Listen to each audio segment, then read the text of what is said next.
اصل میں آج جو دنیا میں جو کریشن آف یونیورس کا تصور ہے جو تقریباً اب متفق علیہ ہے،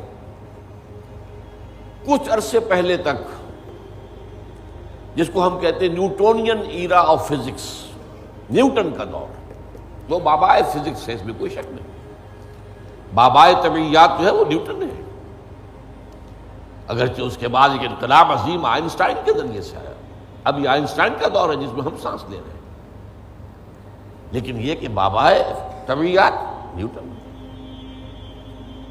اس نیوٹونین فزکس نے جو تصورات پیدا کیے تھے، اس کا ذہن میں یہ نقشہ تھا کہ یہ کائنات ہمیشہ سے ہے اور ہمیشہ رہے گی، مادہ ہمیشہ سے ہے اور ہمیشہ رہے گا، میٹر از انڈسٹرکٹیبل، مادہ ختم ہو ہی نہیں سکتا، وغیرہ وغیرہ وغیرہ وغیرہ، بڑی تفصیل میں نہیں جا سکتا۔ آج ہمیں معلوم ہو گیا ہے، اور اس پر اجماع ہے تقریباً فزکس کا، اور کافی عرصے سے، this universe has a beginning, اور اس کو نام دیا گیا بگ بینگ۔ کتنے بلینز اینڈ بلینز اگو، ایئرز اگو، ایک بہت بڑا دھماکہ ہوا تھا، بگ بینگ، اور اس سے کائنات کا آغاز ہوا۔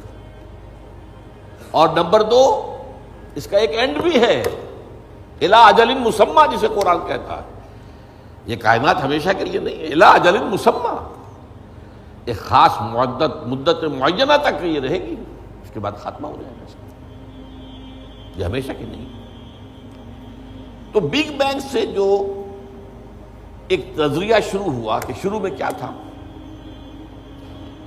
ذرات تھے، بہت چھوٹے بہت چھوٹے بہت چھوٹے بہت چھوٹے، فوٹونز،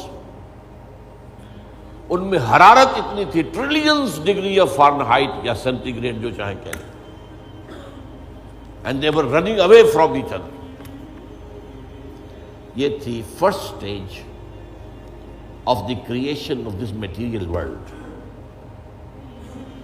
پھر یہ ذرات جو ہیں یہ مل جل گئے، اس سے گیلیکسیز وجود میں آئیں، گیلیکسیز ایک دوسرے سے بھاگ رہی ہیں، آج بھی مانا جا رہا ہے ایکسپینڈنگ یونیورس، یہ کائنات ابھی پھیل رہی ہے، اور گیلیکسیز کے درمیان فاصلہ بڑھ رہا ہے۔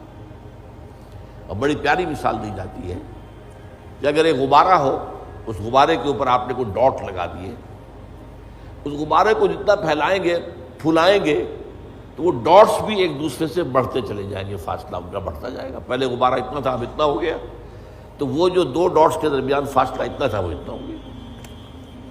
تو theory of the expanding universe, Iqbal نے کہا ہے یہ کائنات ابھی ناتمام ہے شاید، کہ آ رہی ہے دمادم صدائے کن فیکون کن فیکون، ابھی تو جیسے کہ قرآن مجید میں آیا بھی ہے، ہم اپنے خلق میں ہم وسعت کر دیتے ہیں جو جتنا چاہتے ہیں، وَنَزِيدُ فِي الْخَلْقِ مَا نَشَاءُ،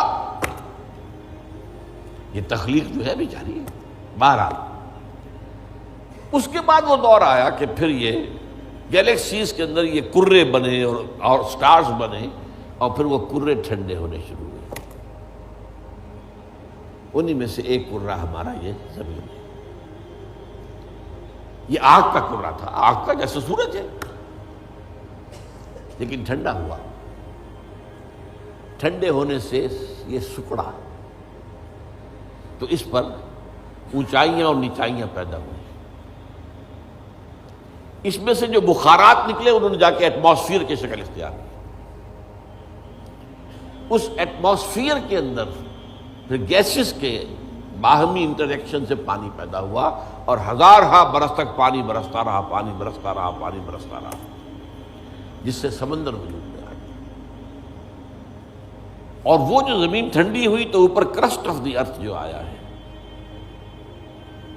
وہ اور پانی، اس کے امتزاج سے اس کرۂ ارضی پر حیات کا آغاز ہوا،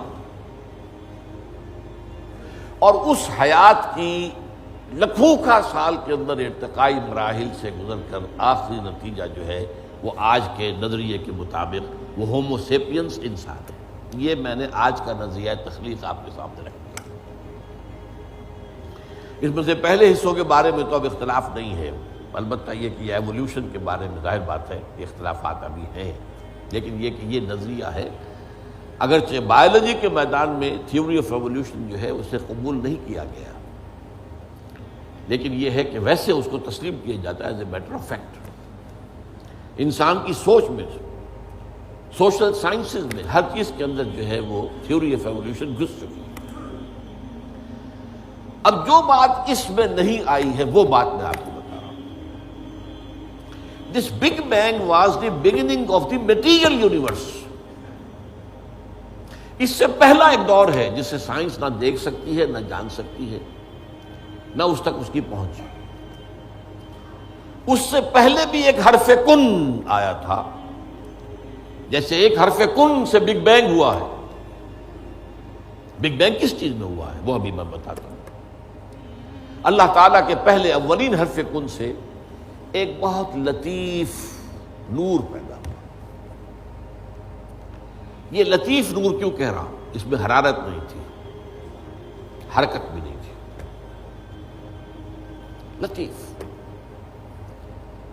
اس سٹیج پر اس لطیف نور سے انسانی ارواح پیدا کی گئی اور فرشتے پیدا کیے۔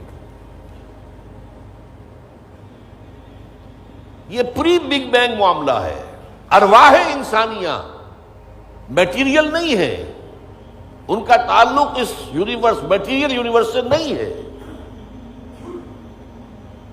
یہ تو بگ بینگ سے پہلے کی بات ہے، فرشتے اور ارواح انسانیہ۔ جسد نہیں تھا، صرف روحیں تھیں، لیکن ہر ایک کی روح تھی۔ آدم سے لے کر آخری انسان جو آئے گا دنیا میں قیامت سے تب پہلے تک، سب کی ارواح موجود تھی، اور ان سے عہد لیا تھا اللہ نے، الست بربکم قالوا بلی۔ اب جو آدمی اس بات کو نہیں مانتا وہ کیسے سمجھے گا کس سے عہد لیا تھا؟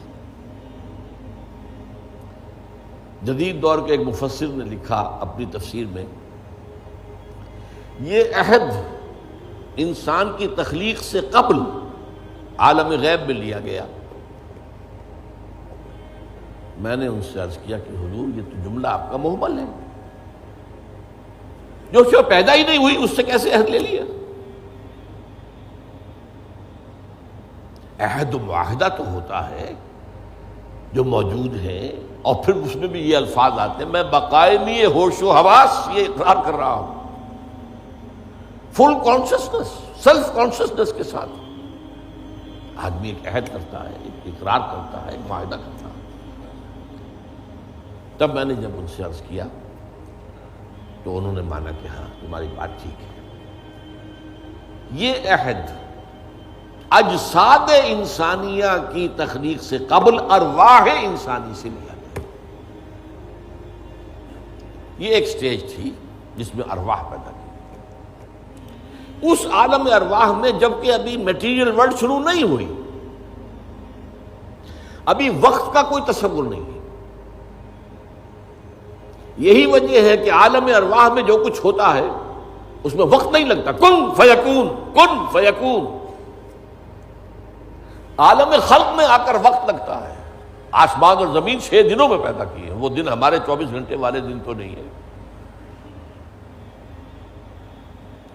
انسان کے ایک نطفے سے لے کر ایک بچے کے مکمل ہونے تک 9 مہینے لگتے ہیں، ٹائم لگتا ہے۔ عالم ارواح میں ملائکہ کے لیے کیا خیال ہے آپ کا؟ جبرائیل کو عرش معلیٰ سے یہاں آنے میں کوئی وقت لگتا ہے؟ ٹائم ایلیمنٹ ہے ہی نہیں۔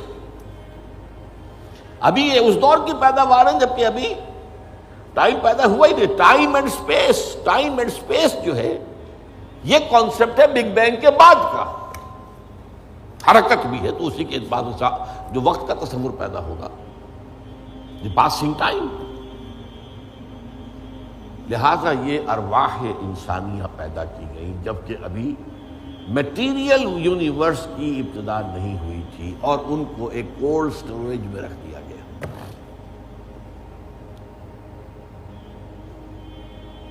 اب اس کے بعد وہ لمبا سفر،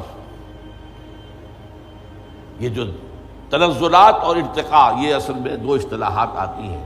ہمارے پرانے فلسفیوں نے بھی تو آخر کوشش کی تھی نا، سائنس تو ابھی نہیں تھی، سائنس کا تو ابھی تک جو ہے معلومات کا دائرہ بہت ہی محدود تھا، لیکن یہ ہے کہ تنزلات ستہ، تنزلات خمسہ، الاحد سے الواحد وغیرہ، یہ ذہنی خیالات تھے، یا عقل اول سے فلک اول اور عقل ثانی پیدا ہوئی، اور عقل ثانی سے فلک دوم اور عقل ثالث پیدا ہوئی، تو 9 افلاک اور عقول عشرہ، یہ ہمارے پرانے فلسفی جو ہے متکلمین ان کے ہاں الفاظ مل جائیں گے جن کی نہ کوئی سند قرآن میں ہے، نہ حدیث میں ہے، کوئی سوال ہی نہیں، نہ سائنس اس کی کوئی تائید کرتی۔ جو بات میں عرض کر رہا ہوں اب اس کے اعتبار سے آپ کو سائنس کے درمیان اور اس پورے تصور کے درمیان معلوم ہوگا کہ ہم آہنگی ہے، مکمل ہم آہنگی، جبکہ ابھی صرف نور، اور نور بھی اس میں نہ حرارت نہ حرکت، ارواح انسانیہ کا اور ملائکہ، پھر وہ بگ بینگ، اور وہ جو عرصہ گزرا ہے جس میں کہ حرارت، شدید ترین حرارت،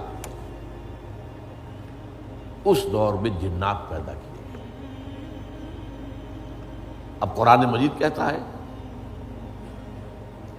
وَلَقَدْ خَلَقْنَا الْإِنسَانَ مِنْ صَلْصَالٍ كَالْفَخَّارِ وَخَلَقْنَا الْجَانَّ مِنْ مَارِجٍ مِنْ نَارٍ، آگ کی لپٹ سے، اور ایک جگہ فرمایا ہم نے آدم سے بہت پہلے جنات کو پیدا کیا تھا، وَالْجَانَّ خَلَقْنَاهُ مِنْ قَبْلُ مِنْ نَارِ سَمُومٍ۔ سموم کہتے ہیں وہ جو ہوا بعد سموم جس میں جلتی ہوئی آگ ہوتی ہے، لو، سخت صحرا کی لو، اس کا تصور کیجیے آپ، اس کی آگ سے، اس کی حرارت سے جنات پیدا کیے۔ یہ جنات جو ہے اس زمین کی پیداوار نہیں ہے، مٹی کی پیداوار نہیں ہے، یہ ایک لطیف تر شے ہے ہم سے۔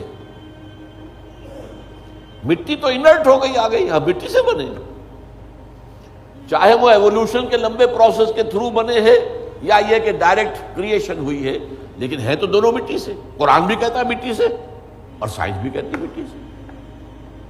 ہم نکلے کرسٹ آف دی ارتھ،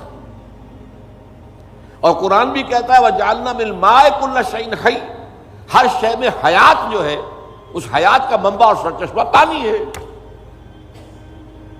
مادہ تخلیق جو ہے حیوانات ارضی کا، جن میں انسان بھی شامل ہے، وہ تو ہے مٹی، لیکن منبع حیات پانی۔ وَجَعَلْنَا مِنَ الْمَاءِ كُلَّ شَيْءٍ حَيٍّ، اور یہی سائنس کہتی ہے کہ سمندر کے کنارے پر، دلدلی جگہوں پر، وہاں کیا ہوتا تھا کہ ابھی پانی پیچھے ہٹ گیا ہے، پھر پانی آ گیا ہے، پھر پھٹ گیا ہے، یہ تعامل چل رہا ہے، اور اس کے نتیجے میں وہاں جو کیمیکل کمپاؤنڈز تھے، اس کے بعد آرگینک کمپاؤنڈز بنے، اس کے بعد اسی کے اندر جو ہے جو حیات کا جرثومہ پیدا ہوا، ایک سیل امیبا، یہ ان کا کہنا ہے۔ میں اس وقت اس کی نہ تصدیق کر رہا ہوں نہ تردید کر رہا ہوں، جو بتا رہا ہوں آپ کو کہ دونوں کا ایک یہ جو ہے بات متفق علیہ ہے کہ مٹی سے اور پانی سے بنے، اس میں کوئی اختلاف نہیں۔ اب یہ سلسلہ جو چلا ہے، اب وہی کہانی جو ہے یہ دہرائی جا رہی ہے، وہی ایک سیل سے رحم مادر میں بچہ پروان چڑھ رہا ہے، جو ہو سکتا ہے 9 ملینز آف ایئرز میں ہوا ہو، ایک جرثومے سے لے کر انسان تک کا معاملہ وہ رحم مادر میں 9 مہینے میں ہو رہا، the same process, single cell, اور اس کے یہ مراحل ہیں۔ تو زندہ تو ہے، نطفہ بھی زندہ، علقہ بھی زندہ، مضغہ بھی زندہ، ماں کی طرف سے آنے والا بیضہ بھی زندہ، مرد کے نطفے اور ماں کے بیضے سے امتزاج سے وجود میں آنے والا زائگوٹ، نطفۃ امتحان، وہ بھی زندہ۔ لیکن جب 120 دن ہو جاتے ہیں تو اب یرسل الملک، کا بعد اب وہ فرشتہ بھیجا جاتا ہے، وہ رحم مادر میں، وہ روح، اس کی روح، میری روح جو وہاں تھی، وہ لا کر میری والدہ کے رحم میں وہ جو میرا حیولہ وجود میں آیا تھا اس کے اندر پھونکی گئی ہے، تب میں بنا ہوں، میرا وجود انسان کی شکل اختیار کیا ہے۔ یہ ہے در حقیقت قرآن مجید کا جو حقیقت انسان